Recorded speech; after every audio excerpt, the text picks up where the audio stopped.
All right. Welcome, everyone. This is Sky Juice in the house with brother Tony B. How you doing? We are I'm here here. for We're the here. This we special. did a, we're doing a morning broadcast because we have a very special guest who we're going to have a conversation with. Her name is Halona Black, and she is now an expat, an African American living abroad in Rwanda. And I think it's so interesting because, a lot of people are opting to like move out of the country and just do a whole new life. I have been following Halana for, I think, at least 10 years or more Wow. on Facebook. Yeah, like I found her in some sort of I don't know. I don't even really remember, but I think she was advertising like some type of writing program or some type of program, and I clicked it, and then we became friends on Facebook, and I think we even talked once or twice. So I'm gonna bring her in, and we're gonna get the party started. All right. So All right. welcome. How are you? I'm wonderful. Thank you for inviting me today. Good. So we decided to do this early of our time, but it's Hmm. 6 hours ahead, right, on your side of the world. Yes. So Hmm. this is cool how technology just creates a bridge, right? Yes. So tell us a little bit about your journey Mhm. moving to Rwanda. How did you choose Rwanda? How did you Oh, I'm okay, Let's Tony. rewind. Let's rewind. Let's start from here. Where are you originally from here in the United States? Like, where were you born and Oh, I was born and raised in New Jersey. born and raised in New Jersey? Okay. And not to put too much of your information, like age wise, but you were in the United States for how long? Like born and raised before you actually decided to make that? Well, I was born and raised in New Jersey. I left New Jersey when I was about, I guess, my early 20s. Okay. I had joined the Peace Corps. I went to Togo in West Africa for 2 years. Oh, okay. Uh, Okay. yeah, I came back home. How old? Went. I was about 25 when I came back home to the States. No, no. When you first left to go to I was in my early 20s. So early 20s. That I was had your just first graduated from experience. college. Yeah, so my early 20s. That was my first time I had gone long term overseas on my own. Okay. College. Um, Where'd you go to college? I went to college at Rutgers University in Newark, New Jersey. Okay. Okay. Hmm. All right. Yeah. And so came home after I was in the Peace Corps for 2 years. I realized that the United States was probably not for me. I had gotten my first job out of the Peace Corps, and it was like dark at 5 o'clock, and it was cold. And I was yeah. like, this is not the life for me. But like a lot of people, I wound up sticking around in the United States at least another 20 years. I'm 44 now. What'd you major Um, in college? in college, I majored in theater arts and video editing. Wow. Okay. Hmm. Yeah. I thought maybe there might have been connection in between what you majored No. in and what. Okay, so nothing even have to do with. I did a lot of different stuff all over the place. So I studied theater arts and video editing. I had wound up going to grad school later. I studied adult education, um, and of course I'm a freelance writer now. And so I taught myself a lot about how to use the internet to be able to help people to market their businesses and things like that. And I pretty much learned from scratch how to start my own freelance writing business. So I sort of took stuff that I learned over time and sort of mashed it into one life. So how did the Peace Corps part come in? The Peace Corps, I had always wanted to go overseas. When I was in high school, I had a teacher. I took 4 years of French when I was in high school. Okay. And she always had these really great stories about how she would, travel to France and other places around the world during the summer. Mm-hmm. And I always wanted to do that. I wanted to do study abroad when I was in college, Mm-hmm. and I never did it. My mom at the time, she's passed on now, but she had cancer at the time. Mm-hmm. And so, I just never could really find the time or the money to be able to go overseas. Wow. And so when I graduated, I worked for 1 year and I found out about the Peace Corps, and the Peace Corps was like basically absolutely free. Wow. So you just show up with a passport, and as long as they accept you during the application process, they would pay for everything for you. So it seemed like an easy decision for me to be able to make. So I about have to I have to 20, add okay. something. I have to add something to that. Hmm. When I was in college, I did a program in college called Operation Crossroads Africa. Hmm. And it was a very similar program. It was for students to go to Africa and work on like social projects or what have you. And Operation Crossroads, I believe it's still in existence, but Operation Crossroads Africa was the actual program that President Kennedy took and copied and made the Peace Hmm. Corps. Hmm. So I have the link. So I had a very similar experience. My university paid for me to go, and I was in West Africa, Ghana, Mali, and the Ivory Coast for 2 months while I was a freshman, or in between Hmm. freshman and sophomore year in college. Just wanted to Hmm. add Hmm. that. So anyway, go ahead. So now you are. Can I jump in, Tony? Go ahead, go ahead, go ahead. I'll keep going forever if you let me go. But Oh I just no, no, I I love wanted your to, questioning is on point yeah, actually. we want to start I want to give jump a over to, okay, how did you get to Rwanda now? Well, in let's see, July of 2018, so almost 3 years ago now, I decided that I wanted to move overseas. I had hit my 40-year birthday. I was sick and tired of being sick and tired. My body was actually really quite sick. I hmm, had issues with fibroids, adrenal fatigue, liver problems. My nervous system was shot. Like my hair was falling out. I felt like my body was just slow and tired.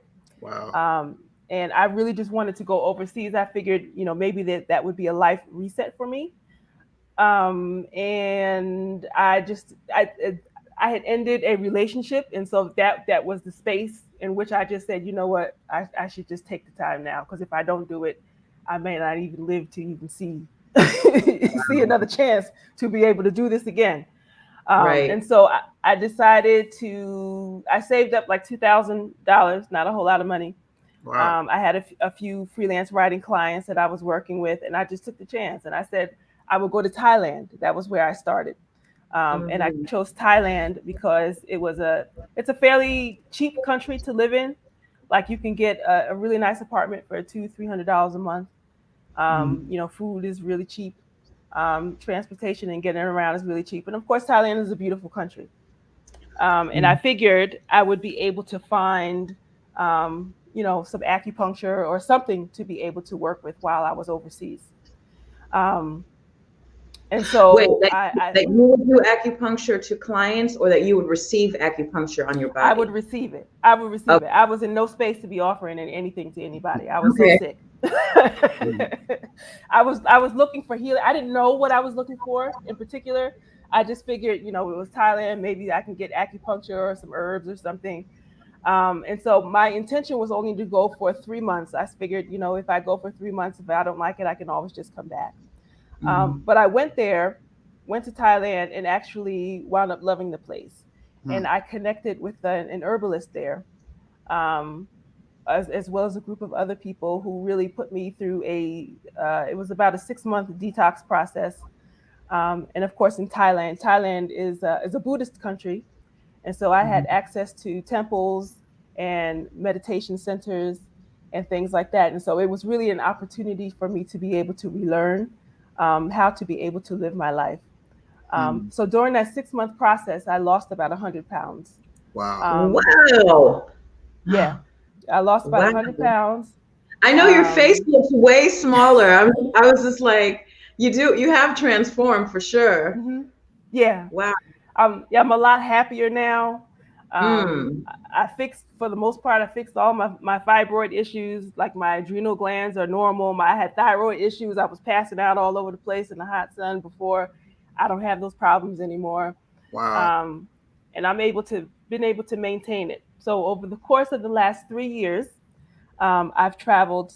I started off in Thailand, and then I've also lived and traveled in Cambodia, Laos, Vietnam, Myanmar, and of course now I've since the pandemic started, I've moved to Rwanda in East Africa.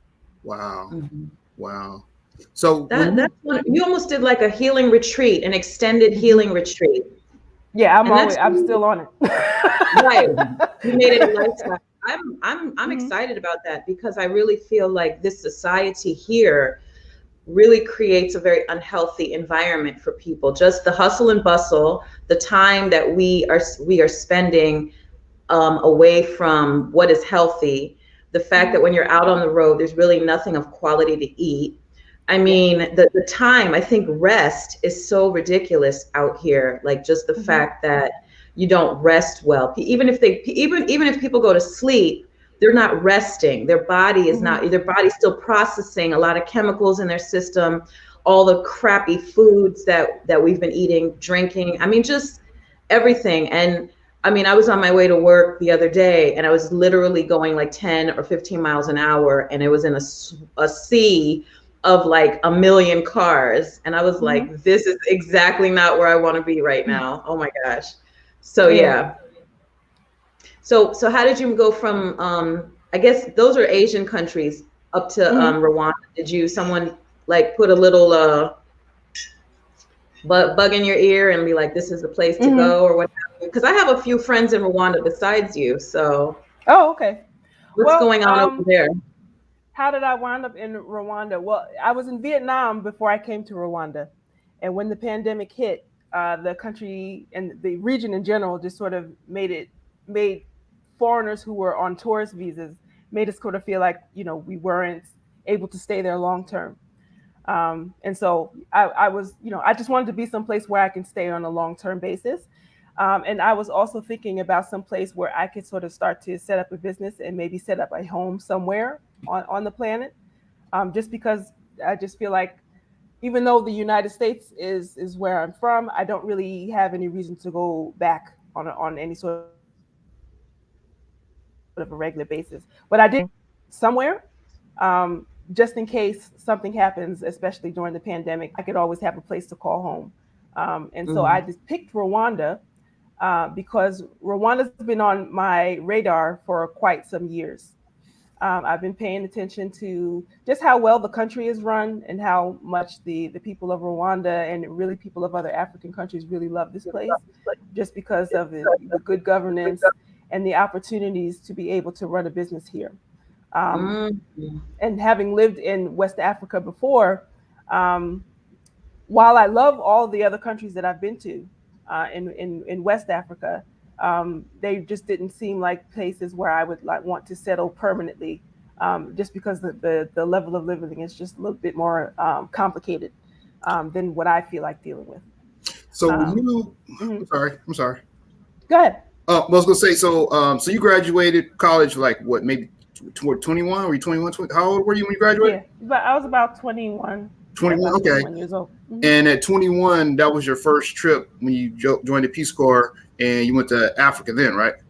Yes. So you had about a good almost what 30 20 About years. 20 years. 22 20 years years until I before came back. you came back Well, again. there were short stints that I had gone to West Africa for work, like in my early 30s. Oh, okay, okay, Yeah, okay. like So, 2 months, 2 to 3 months at a time, mhm. but nothing really long term. So, but this is my first time being in East Africa. Okay, okay. Back to not trying to backtrack too much, but when you say you first left, you say you went to Vietnam, right? To Or no, Thailand. Thailand. I'm sorry, Thailand. So you went to Thailand Hmm. first, right? And you were Yes. talking about the self healing. Now, what I Hmm. want all the listeners to kind of listen to or think about right now is we always hear about the food in different countries versus the food in America. When you Hmm. went there and you were starting to ingest some of the food there, did you immediately start feeling some of these differences in your body as far as feeling a bit better when you were over You there? know what? When I first got there, no, it wasn't Really? until I connected with the herbalist, Okay. because you have to understand that my body was so filled with toxicity Hmm. that just eating fresh food really wasn't helping me. Still wasn't even helping. Okay. Yeah, like it was the heat. Um, a lot of the foods that they were cooking were, filled with a lot of oil. They still, even though the food is fresh, I was just Right. eating a lot of the local food. Some Mhm. of it is still can be unhealthy. It had, things like MSG in it. And unless you intentionally go and, find your own food and Sweet. cook Yeah. someplace. Mhm. And in Thailand, it's not unusual for people to just eat street food all the time. Uh, A lot of places, they don't have kitchens for okay. that reason. Okay. Um, and so you just have to depend on eating out all the time. And so when I connected with the herbalist, he was able to help me to connect with organic farmers, Uh-oh. organic grocers. Sky checked out for a second. Um, we got to keep going. But Okay.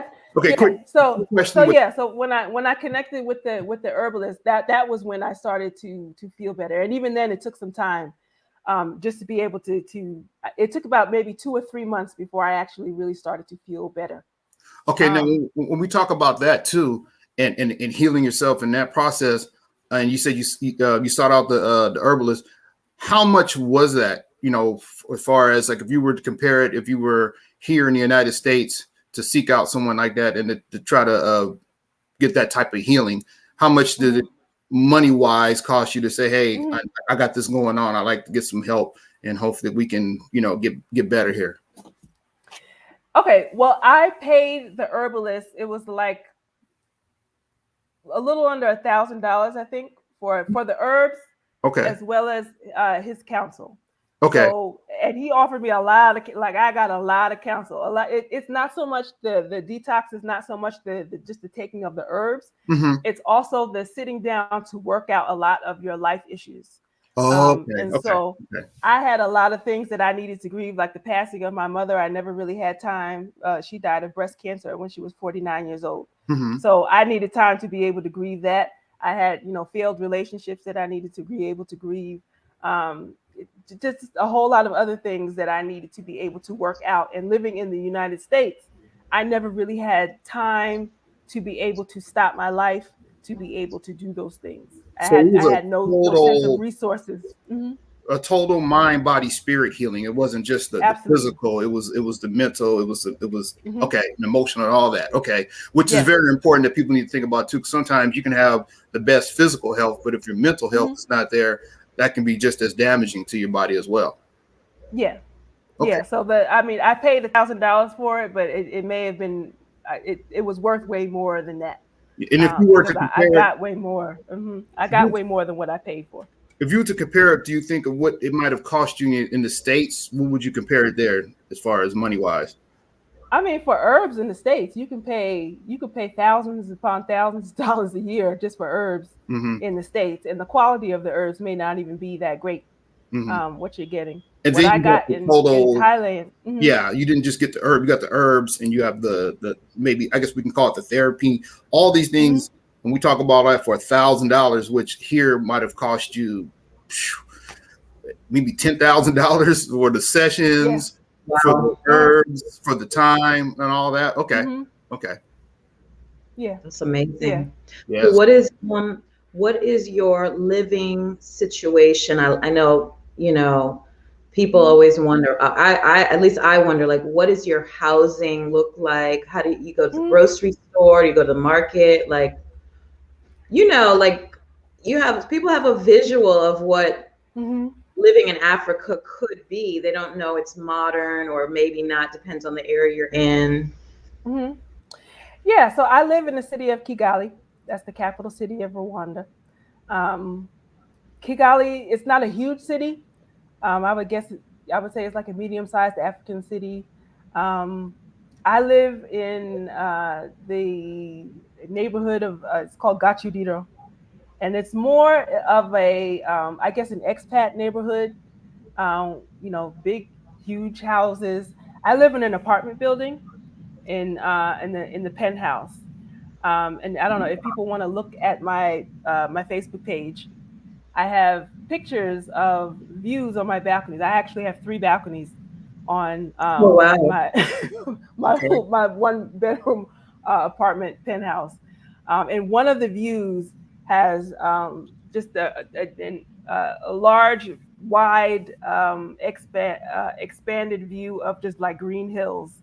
Rwanda is known as the country of 1,000 hills. Wow. um, and it's just green all over the place. And I have like an excellent view of the sunrise in the morning, and on the other side of my balcony, I have excellent view of the sunset. Um, like I my love it. house is it's beautiful. I couldn't have asked. I always wherever I go, someplace in the world, I always look for a place with a really great view. And like thus far, this has been the best view that I've had so far. Wow. Um, Yeah. It but also yeah, does something to Rwanda your is very psyche. beautiful. Yeah, Yeah, it it also does. does something to your psyche. It's like looking out onto the land and stuff. It's very beautiful. Yeah. Yeah, and being like we have a lot of lockdowns and things here in Rwanda, um, different varying levels of lockdown, and so having a place where I have a lot of space, even if I'm not able to venture outside, just having this nice, beautiful view to be able to wake up to, or to be able to come home and eat dinner and have this beautiful view of space, that really does a lot for my psyche as well. When you talk Hmm. about lockdowns, you're talking about for health reasons for like during COVID, or it's just Yeah. oh, okay. So that Yeah. So as of recent, like it's like I think 6 o'clock now is when pretty much everything sort of shuts down and you need to be in the house okay, at 6 p.m., which okay, isn't too bad, Wow. which isn't too terrible, because some months ago we were in lockdown. We couldn't go outside really at all without government permission. mm, Um, Wow. and so and that's only we're only on lockdown at 6 p.m. because some of the COVID numbers have been rising just a little bit. And so in order to control the numbers, they just said 6 o'clock you can. There's no reason for you to be outside. Just go home. So Um, speaking of COVID, are folks getting vaccinated out there? some people are. It's usually connected to their jobs. Like if you Oh, have one of an international job. Personally, I have not, and I'm really not looking to. But I'm not. I don't. I haven't. I'm not really sure if the regular population is. I think I've read some stories about they were um, creating their own vaccine here to be able to offer to the regular population. really? Um, Wow. yeah, but yeah, I'm personally not really looking to be vaccinated, and so and would like to stay that way until someone forces so me is to. so it's not mandatory, in other words. No, not at all. And then people walk around with masks on and stuff like that. Yeah, you do have to wear a mask when you're outside. Um, yeah, and basically that's it. When you're Okay. outside, and usually when people by the time people, if you get to like a restaurant or something, you pull the mask off, and it's not really a big deal. It's only when you're walking around in the street or at the mall or something that you have to Got it. wear a So mask. at its height of far as COVID, at its Hmm. height, like as far as the time when it was just the worst, what did it look like there as far as the community, as far as it being Hmm. really bad? Was it the numbers? Were they just scary off the charts type of numbers, or was You it know, not really. okay? I mean, in comparison to a lot of, and I'll be honest, I in all of the smaller countries that I've been in, like the numbers of COVID cases and COVID deaths have been fairly low. Like here Right. in Rwanda, I don't think we've even had 400 deaths yet. How Wow. many? Um, 400. It's under the 400 mark, Mhm. which Wow, is really that's great. really good.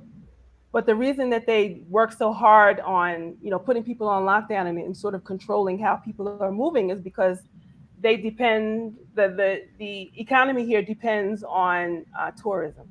So tourism is still very much open here. And so if the COVID numbers are off the hook, nobody's going to be showing up to go, to be able to visit the volcanoes or to see the gorillas and things like that. So they have to be careful. They have to have a way to be able to control the population. Just because so many people are, Coming in. their families are depending on the money that they get from tourism here, the Right. hotels, the tours, and things like that. Would Nice. Rwanda be considered a third world country or not? Um, I think it is, but Hmm. honestly, it is. I think it's on its way out of being a third world country. Okay. The plan for Rwanda, people call it the Singapore of Africa. Okay. Mhm. The city. You know, yeah, yeah. They call it That's cool. The Singapore of Africa. And so I have, faith that they're working on the plan here, because Rwanda is such a very organized and clean country, Mm-hmm. Mm. in comparison to a lot of other African countries that I've been to. All of them beautiful places that I've been to, wonderful cultures and everything. Mm-hmm. But I'm very impressed with how well Rwanda is It's run being here. run. Yeah, Mm. it's very, So very, very organized. what about crime? I mean, you're a single woman Mhm. over there. What is your, if any, safety concerns or, you know, I Mhm. mean, you're not going out at night right now, but like, what's, yeah, and social, like, what does that look like? Safety here, I feel very, very safe here. And as a matter of fact, all the countries that I've been to, I've always felt very, very safe, more so than I have ever felt in the United States. Um, Okay. you can walk around at night here. As a woman, I've been in places where, I've been in dark alleys and with headphones on at at 1 o'clock in the morning and felt fine. Okay. you know, and for the most part, I'm always by myself or with a group of other friends. I've never had a safety issue while I've been traveling. Um, in particular, in Rwanda, um, the men here are very, very have a very laid back and respectful attitude towards women, which may Mm-hmm. is Okay. not always the case in a lot of African countries. In a lot of some African countries, men can be rather aggressive. But here, you never get that at all here. Mm-hmm. I've experienced that when I was in the Ivory Coast. Hmm. Several times a man would walk up to me and grab my arm. Hmm. Yeah. And I had to literally deck one because I was coming out of we were on an elevator, I guess at the hotel, and I was getting off and he held me. Hmm. And I was like, boop. You're not Yeah. gonna hold me. No, I was that was my immediate response because I don't know you. You know what I mean? And I don't Right. know if that's a culture thing or what have you, but that was a immediate violation. And he Hmm. just held my arm like he wanted. I guess he wanted to talk to me or something, but like that's exactly not how you do it, you know. Yeah. And um, and then it happened again in the same country, and I was like, what the hell is going on here? Yeah. And I don't know if it had to do with the fact that the country was Muslim. I don't know if that had anything to do with it. That's what I felt though, because I just felt like there was a Hmm. different type of culture going on here where men had a little bit more freedom or say so or Yeah. what have you. I don't know. But What does even with Christians or other folks, it could be the same level of aggressiveness. It really, like the Oh, religion part doesn't really matter. got Sometimes it. men could be very aggressive. what does Yeah. law enforcement look like out there as far as Mm. policing, or do they have what is their terminology for that, for policing or law enforcement? Yeah, the police, that they've been super friendly to me. Mm-hmm. Yeah. Sometimes they look a little bit intimidating. They have black wear black uniforms, and they will often have, I guess, machine guns on them. Mm-hmm. Um, but they're friendly. They smile. We wave at each other when I'm walking through the neighborhood. Um, you know, Sometimes they might have time, if they speak enough English, they will ask you who you are and what you're doing here and whatnot. But they're very, very friendly people here. Okay, so the atmosphere there is not an aggressive atmosphere when it comes to No. the whole, even the interaction with them and all that. Mm-mm. You know. And no, I mean with the that police and everyone else, everyone here is very, very friendly. Mm. I mean, I experienced that living in Puerto Rico. I mean, Mm. when I was in Puerto Rico, like whatever town, when I was like, you get to see your same police officers because it's your area, so Mm-hmm. they police that area, and you'd see them, you get to know their names, and literally you'd go up to them and give them hugs and kisses. I mean, that's how familiar. No, that's how familiar it was. You know what I mean? And Mm-hmm. it's like, I mean, you could talk to them. I just feel like, when we talk about policing in America, it's very hostile and it's Hmm. very It like is. them. Mm-hmm. Mm-hmm. It's very them against us. And it's just like, it's unfortunate because when I was a kid, I just remember police being the friendly neighborhood police, but now it's Mm-hmm. just so toxic and stuff, and that's a whole nother conversation. But anyway, Yeah, a lot of so I want to know some juicy stuff, like what are the men like? What are the men like? I mean, what is a Mm-hmm. single woman to do out there? You know what I'm saying? Like, Mm-hmm. what are Well, we? let's see. What are we dealing with here? Well, for me, I don't date a lot. Let me say that. So I'm probably not the best person to answer this question, but I'll tell you what I do know. As I said, men here are very, very laid back and respectful. And so you almost have to get their attention in order for them to speak to you. Um, Wow. However, once they do sort of get a feel that you are interested, then you just they sort of keep coming back. Not disrespectfully, they're not grabbing on you or anything, but then they start to feel like they like you have to give them permission to be persistent. Okay. Well, that's good. That's good Yeah. giving permission. And do they date? Like, what's going Hmm. on out there with they date, they do dinners and Yeah, I mean, there's lots of cafes and during the regular regular time. Of course, we're in a pandemic and everything, so a lot of things are not going on as different. usual. As far as entertainment and things are concerned. But people do concerts and all sorts of other things here. Nice places to be able to go out, nice restaurants and things like that. All sorts of places, nice restaurants with really beautiful views, different types of cuisines that you can get into. Yeah, Rwanda is a really, really great country to be in. sounds progressive. So what is Yeah, it is very much so. the language? Isn't it French over there?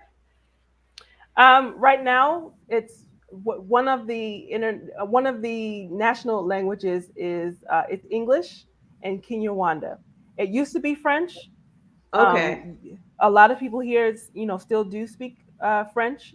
So I'm a French speaker, having been lived in West Africa, and so that's been helpful with learning how to be able to speak with people and communicate. But it's for the most part they use English and Kinyarwanda here. Okay. And you must be learning the native language. Yeah, I started taking lessons. It's difficult. It's more difficult than what I expected it to be. Mm-hmm. um, but it's worth it. I think Mm-hmm. with Rwanda's history, because of war and genocide, a lot of things get taken away. Mm, A lot of the country's history, a lot of the country's culture, sort of gets erased in the progress of the country. hmm And Mm-hmm. so the best way for you to be able to learn about the people here is to be able to learn their language. Language. And Mm-hmm. so I personally have just sort of decided that I wanted to dedicate myself to learning it. If you're going to live here, you should learn as much as possible. I don't know if I'll ever get to a point of fluency, Right. but I can at least try. Right. So, Right. Right. so let's talk some pros and cons Mhm. about living in Rwanda. What are some of the pros and cons, in your opinion, from your perspective? Number one, the beauty of the country. It's Mm, just a beautiful place to be. I talked about the rolling hills. hmm Um, they're pretty much a very health conscious country. Okay. You'll see people here in the early mornings and in the daytimes. People like to jog. Wow. Mm-hmm. Okay. And they will be outside with their families, particularly on Sundays, like on once a month at the beginning of the month. They will shut down the streets and they'll have like a community cleanup day Okay. Wow. Oh where wow. people will come out. But even every Sunday, you'll see like everyone in the community, young people, old people, putting on their tracksuits and sneakers, and they're outside. And males and females, everybody will be outside exercising on a Sunday, and including on the early mornings and in the evenings. And these hills, they call them hills, but they're more like mountains. And so it's a it's a great exercise for your lungs to be outside, doing all this running and jogging all over the place, or just walking if that's Right. what you want to do too. Right. Um, I'm assuming People are good air very, quality very, as well, huh? yeah, for the most part. In most places, the air quality is pretty good. Um, I like the fact that Rwanda is a really great place for you to be able to invest in. That's part of the reason why I came here to Rwanda. Really? All right. Part of my personal values is to be part of the development of Africa, Mm. rather than Love to it. sit back. Yeah, rather than this, to sort of sit back and complain about how Black people don't have a place to be, where we can live in peace. Hmm. I think Rwanda is a great option for us, Yes. and the diaspora is growing here, Mhm. rather quickly, because every week I'm getting at least two or three people who hit me up and saying, "Listen, I'm either moving here, like just sight unseen, people who've never even been to the continent of Africa, or they just want to come, for a few weeks to check Visit. it out and see what's here." And they can Mhm. make plans afterwards. Hmm. So if Mhm. you're looking for a home, if you want to invest in land, if you want to start a business here, this is a really great place to look at, because Rwanda has really made it very easy for foreigners to come here to start a business with very little money, and to be able to just live your life the way that you want to be able to live it. Wow. Mhm. Wow. That's Hmm. wonderful. Hmm. Hmm. That is wonderful. Gosh, I want to come. Yeah, just put another one on my list. I had a couple of places already, but this is another one on my list that I If definitely need you, to I was, consider. I was, Hmm. when I was getting ready to leave Puerto Rico, I was heavily researching going to West Africa, and I was going to go to Ghana because I've been to Ghana already. But my son, my oldest son, was like, "That's pretty far," Hmm. and I was like, "Why don't y'all come?" But they, I kind of like want to like if I ever make that decision, which is it is on my board of things to do. I definitely want my children to come with me. Like I want my Hmm. whole family to be there with me, and that's and what is like the friends thing there? Like are you have what kind of friends do you have? Like are they Hmm. local as well as expats, Americans? Hmm. I have a friend living in Taiwan, and she has a whole mix of friends now. Like Hmm. every time she posts pictures, she has like Asian, African, European. Like she just has this whole plethora of friends that she hangs out with. And what's it like for you? Yeah, it's sort of a mix. I think the largest group that I have access to would be other African Americans who are here. Okay. Um, but then I also meet other people, Rwandans, who are local people. There's a lot of Rwandans who are returning, um, Mm. to the country of Rwanda after genocide. People, like, of course, a lot of people Mhm. left to be able to tend to their lives in other places. And Mhm. there's a lot of opportunities for them to be able to come back to take government jobs and things like that and help to build the country. And so I will often meet Rwandans who've lived in the U.S., Canada, Australia, New Zealand, and other places. Um, and they're probably the easiest to meet, just because they speak a level of English that we can both be familiar with. And they also kind of feel like outsiders here as well. So, and we're all there's an acceptance of African Americans and other Rwandans who have left, who are coming back here, that I don't think I've ever felt in any other African countries. Is Um, Yeah. American culture and entertainment a big influence in that country? I would think so. Yeah, as Really? far as fashion and music, of course, they have a familiarity with African American culture in particular. Hmm. Um, but they also they have their own music, their own sense of style. Hmm. Rwandan women are very, very beautiful. They people. One of the things I really like about this country is I see women who they wear locks, or they wear their own natural Afro hair. Yes. Um, uh, they're just very, very classy, beautiful women who really love their own. Um, they love their own hair. They love the shape of their bodies, and They embrace. it's just, yeah, they embrace themselves here, Hmm. um, Love which is that. another thing that's not always common when you go to like certain West African countries. Like it's like either they love themselves or they don't. but Wow. Okay. here, Okay. Okay. but here, We have seen that. women seem to do that. Yeah, they do here, and I love being here for that reason.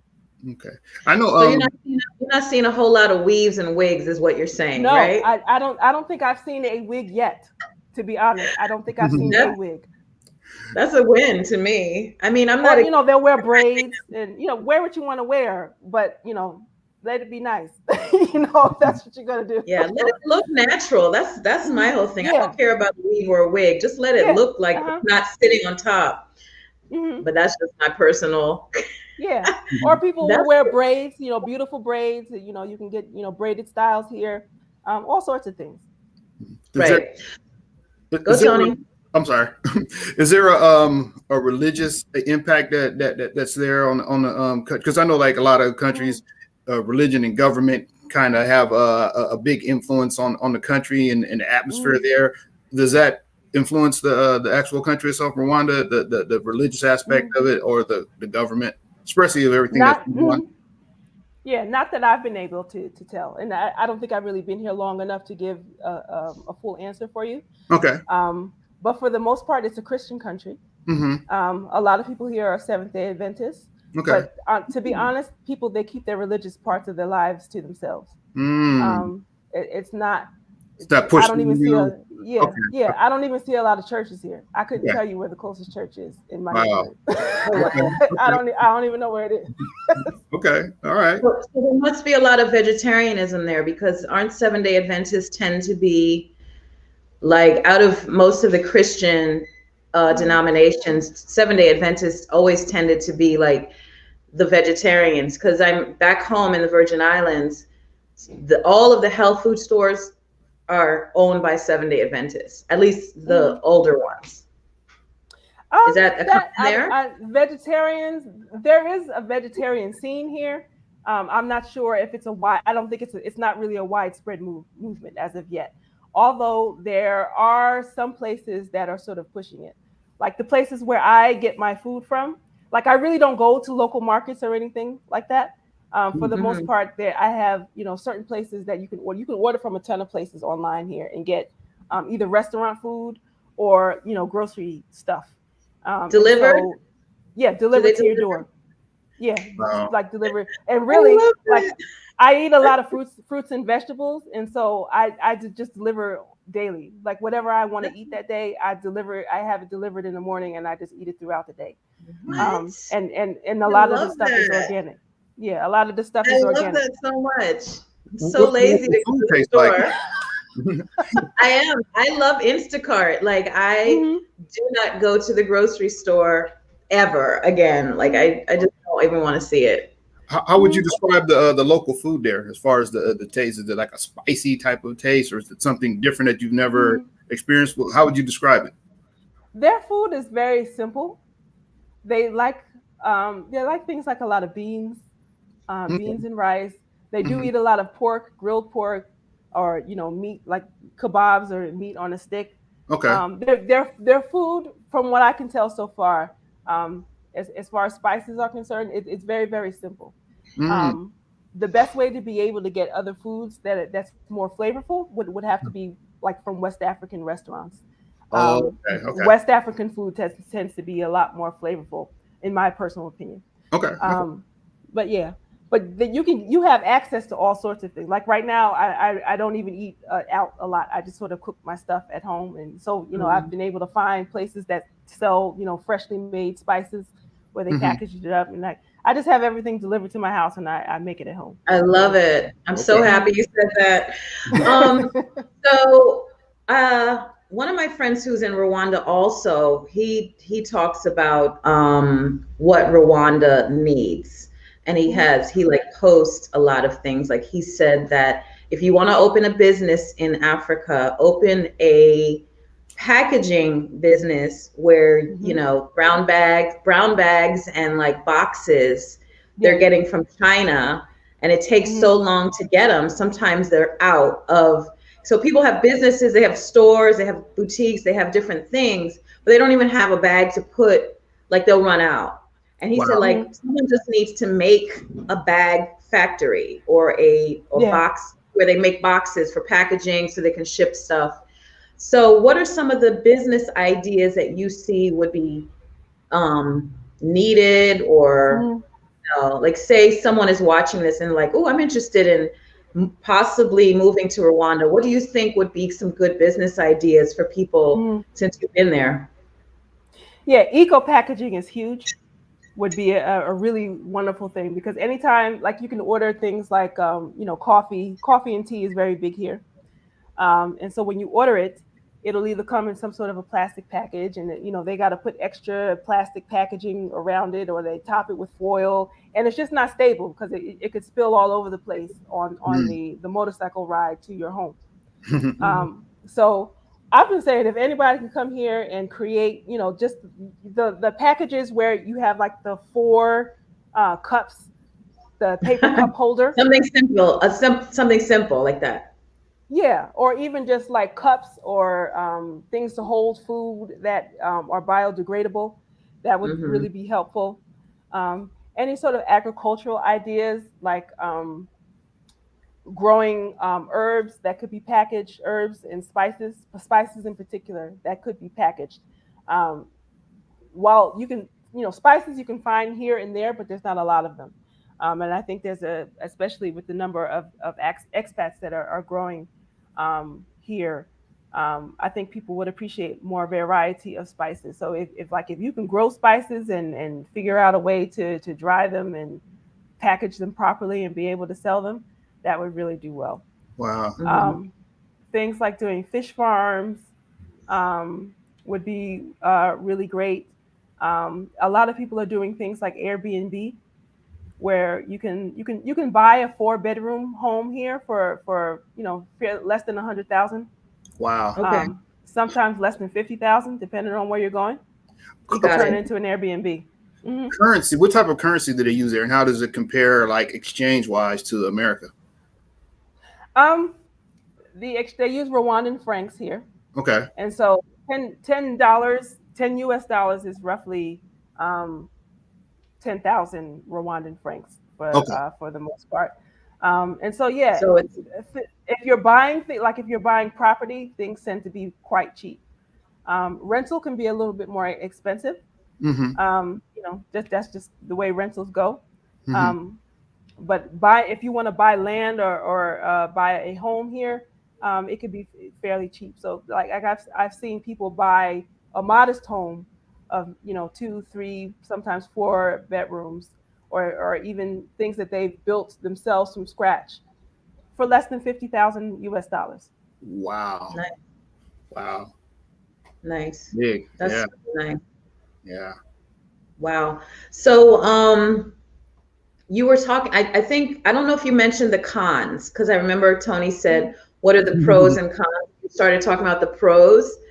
Mm-hmm. What were the cons? Like, what do you miss? What's not cool? What could be like improved? Mm-hmm. I would say things to do. That's part of the building of the place that I think would be great. If you're going to live in Rwanda, you need to come here with a builder's mindset. So looking for all the things that we need. So um, whether it be a type of cafe that we're used to going to, where the internet works really well. There are cafes and things here, but they're not as nice as they could be. Like Mm. I've been to some cafes in Asia that that were beautiful. They have a great expansive menu, things that we're used to doing, and they just haven't they don't have that here yet. Mm. But that could be an opportunity for some of us to be able to come here and make that an offering if that's what you want to be able to do. Mm. So Mhm. definitely things to do would be really nice, like things to do for young children. Oh, People are moving here with their families. So activities for kids. I would like to see like some sort of a movie theater. Someone told me that there is, but with COVID, things have just been closed, so I haven't been there personally yet. Mm-hmm. And right. they're probably not the bigger movie theaters that we're used to in the states. Um, Got it. but yeah, but things like that, things to do. Activities. That's a good, Yeah, activities. Yeah. those can be businesses as well. Uh huh. Those can Hmm. be businesses that people create if they either move there or if they're there already or what have you. Just like Yeah. maybe some, like a roller skating rink. I just Hmm. love those, Hmm. like roll bounce, like Yeah. stuff like that is really fun for everybody, and I'm sure there's plenty of parks, but like just like you say, activities. That's pretty good. That's a good one. I like that. Mm-hmm. What Yeah. about clubs? I mean, I guess the club scene is done right now, huh? Yeah, Music or there dancing? hasn't been a lot of activity since I've been here, although they do exist. A lot of the hotels will offer, events, dress up events or dress down events. Um, but with COVID, it's just kind of impossible to be able to get a really nice club atmosphere going at this time. Yeah.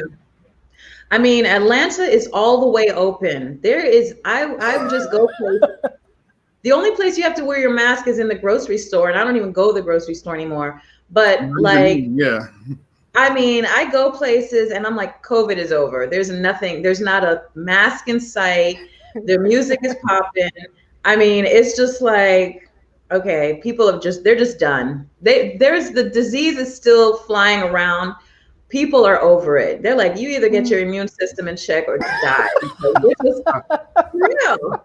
How close is Rwanda to getting back to normal as far as the whole COVID situation goes? Well, it felt like it was. Like I was really excited, for the summer months, because Hmm. it had been raining, for a while, Hmm. and so rainy season seems to have stopped for a Hmm. while. And I was like, oh, we'll probably be out until about 10 p.m. But of course, now with the numbers that are going up, you know, everything is closed by 6 p.m. So Oh, we're you made me think about something. So when it comes to the healthcare system and health and things there, how does that work? And Mhm. is it similar to like Thailand? With is there a lot of herbs available to you as far as help self healing and all that, or how does that part work? Mhm. Well, I tell people if you're going to come to Rwanda or anywhere in Africa, you need to show up healthy. Okay. If you think you're going to come here, if you think you're going to Okay. come here and you're on your diabetes medication, your high blood pressure medicine, and all that other stuff, I would personally not overly Recommend. depend. I would not overly depend on local healthcare facilities. Okay. Now, I've spoken to people here, just for general checkups. Other expats here, they have doctors, but they also have complaints at the same time Okay. about how difficult it is to get an appointment, about how, they go and get labs and stuff, and they get their labs, 2 weeks later, and, just stuff like that. Hmm. So if you're going to come here, you really are going to need to change how you tend to your own personal health, and really just Absolutely. take that into As consideration. So yeah, so as learning you how to should eat anyway. well, yeah, Yes. yeah, as you should. Okay. Hmm. But what about emergency care? Like Hmm. someone's in an accident or they Hmm. get, Yeah, a branch knocks them out or, like what if it's like an yeah, emergency? Do they have the yeah, emergency room and yeah. All those things are available here. Um, I've known other people, they may have gotten, unfortunately into like a motorcycle accident or something like that, and they have yeah, to go to the emergency room. You can get care here. Hmm. yeah, It's just not something that I would personally depend on. Hmm. gotcha. But does it seem Gotcha. like the well, you said earlier that the people seem to be more healthier there anyway, as far Yeah. as they're Hmm. active, and I would 99% assume that the food is more fresh, Hmm. healthy, and not with Hmm. all the chemicals and preservatives and stuff that Yeah. we deal with here in the states too. So that helps Hmm. just maintain your health in the first place. So Yeah. Yeah. you don't have to Hmm. decline; you can stay right. Hmm. So Right. people tend to live longer, it must be. Do they live longer? You have like a larger older population?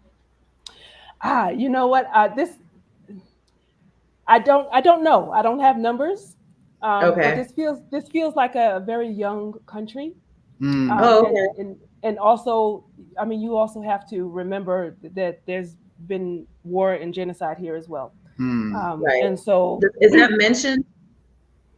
is that Is what? that mentioned? Like, do people talk about it or, you know, Not necessarily. It's not a regular topic of conversation, although it's very clear that they recognize it. You'll find memorials in different places. Um, they the remembrance of the genocide, which starts in early April, Like there's a few days of just complete quiet and remembrance, and people stay in the home. And so those dates are sort of recognized. Um, Mm-hmm. there's the Genocide Memorial, of course, which they're always encouraging people to go to. But as far as general conversation, no, it's not very much accepted to just go out and just start asking people about their experience, unless you're speaking to someone who wants to share it with you, or they mentioned it, or you're sort of speaking in private circles.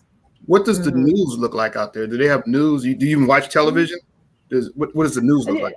Personally, I don't have television, That's all I was asking. but Do you even have a television? For some reason, I'm I not mean, a I have television it person, available. but I had to I, ask. I Do have you have I have Netflix? 'Cause if I Yeah, had you some can get Netflix, Netflix my and all life that was stuff. just better. Yeah. I mean, yeah, you can get Netflix and all that stuff. I personally don't watch television. Hmm. I have a big screen television that, they gave me when they got here, and I just don't even like looking at it, so I put it in the closet. Wow. Okay. So, I have How access to all the cool. cable channels and all that stuff. But yeah, you can get fiber optic internet. That's pretty much the only internet that works regularly here anyway. So you New- can get all the Netflix and everything else you want here. the news. How does the news look there, as far as local Mhm. local news? Do they have news there? Yeah, they have news stations, and if in English, I think it's called the newtimesrwanda.com. Okay. That's a pretty valuable resource for English language news on Rwanda. Okay. I just ask because when I think about the media here and Mhm. how can I say it in the right way to not sound so bad? It's kind of Oh, just say it. Just say the whole truth, Tony. it's programming and controlling. So when I Mhm. think Mhm. about Rwanda, they probably just give you the news, but not make it where there's a narrative and all that. So that's why I was Yeah, wondering they even have it, for that. Because what's the purpose of having it? You want to know what's going on locally, but you don't need Mhm. to get all that other program and stuff that goes on. So Yeah. that's why I kind of wonder, do they even have it in that aspect, or it might be in a different way than what we see Mhm. the news here. That's what I was wondering. Yeah. And what's really cool is that the government here actually uses Twitter a lot. So a lot of the government agencies, they use Twitter a lot. So if you want to find out what's going on within the government, or like opportunities, or what's going on with COVID, or opportunities for investment, Mhm. you can find a lot of that information easily broadcasted on Twitter. Wow. Wow. Okay. So you mentioned a lot of business opportunities, but what if someone was not either business minded, or maybe they just didn't have the experience or what have you, and they were like, I'd like to go to Rwanda and go and work for a Mm. company, or work for a business, or work for the government, and they're not from Rwanda. Is that Hmm. something that happens? If you're a teacher, yes. Okay. There's a lot. I've met a lot of expats here who are teachers of different kinds, whether they're working in K through 12, or they're working in administration. Mm. Okay. Also, there's a couple of universities here that often hire professors. Um, if you're an American and you want to be able to come to Rwanda long term, I often tell people there's a particular visa that a lot of people don't know about, that will give you a 10-year visa here, Wow. Okay. um, for $150. It's called a reciprocity visa, and you can Mm. Wow. stay in Rwanda for 6 months at a time. Mm. Okay. Um, And so you have that visa? no, I don't have that visa. Now, I started off here on a 1 month tourist visa. I just sort of showed up, and then now I'm here on a business visa, Mm. because I, Okay. I opened up a different business here. Um, And what is your business? Can you share? yeah, so I'm working on opening up an Airbnb, as well as supporting people who are interested in investing in the country. Yes. So I have Perfect. another American. Yeah, I have another partner who's African American, and we're working together now on sort of building that infrastructure to be able to do that for people. Wow. So if you want to go to Rwanda, Mm. contact Halana. You got a spot? You already have the spot, or you're getting it together? We're getting it together now. Yeah. Okay. It happens. I did Airbnb for years in Mhm. Puerto Rico.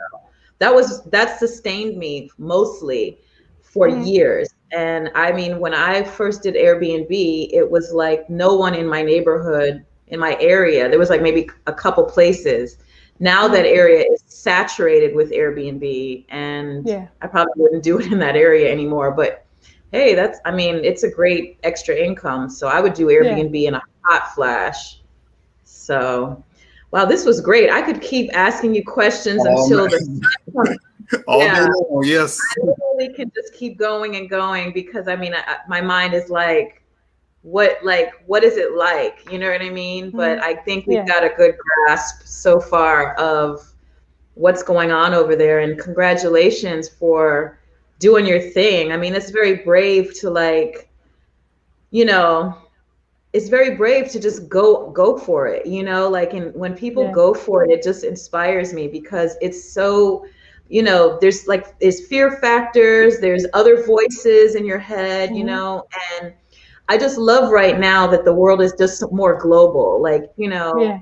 people just, so many people live like 10, 20 miles away from where they were born. And it's just so boring. It's just like, I just think it's beautiful to like see the whole world. Like, what the hell are we living this life for? So, People always yeah, have I'm these grateful. conceived notions about living outside the country, especially in Africa. And I'm always kind of trying to debunk that, but I can only say so much. So being able to have someone like you on here to ask these answer these questions, I love it because everything that you're saying is kind of squashing all the other negative stuff that, oh, it's this, it's that. And no, it's not. For whatever reason, people want to believe, especially people of color, want to believe that this is just the best place to be. When you go anywhere else, it's going to be terrible, and they're not going to like you, and all this old crazy stuff. And it's nothing like that. It's nothing like that at all.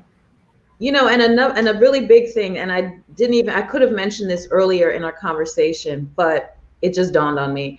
You know, Specifically for Black people in America, a lot of Black people are really tired of the hostility towards us here. Like, we're just really tired of Black people being killed with no damn reason, period.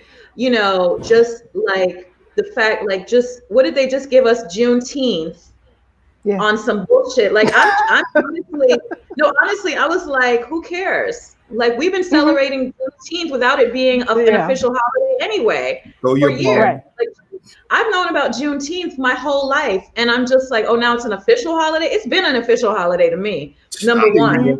Number two, the whole thing with the George Floyd bill is just still sitting there. I mean, there's just so many things that is so disrespectful to Black people in this country all the damn day long. And it's like, maybe we shouldn't be here. Like, we were brought here, a lot of us, I'm not going to say all, a lot of our ancestors were brought here forcibly, and we've never, ever been respected. And then they just give us breadcrumbs and think that that's okay. And it just blows my mind. And so, maybe there is another place for us because, I know a large majority of African Americans are not leaving this country at all. But like someone like you who just thinks bigger, it's just so inspiring to me because it's just like, I'm just so tired of, another Facebook post of another person's life being taken away, or, mentally, it's so draining. You know what I mean? Especially if you have children, you have a son. It's exhausting. I'm exhausted. I'm telling you. It seems like you, just by your expressions and the way you talk, it seems like you're just so much more free, so much more relaxed. You feel so much more safer, and that's good for your mental health as well.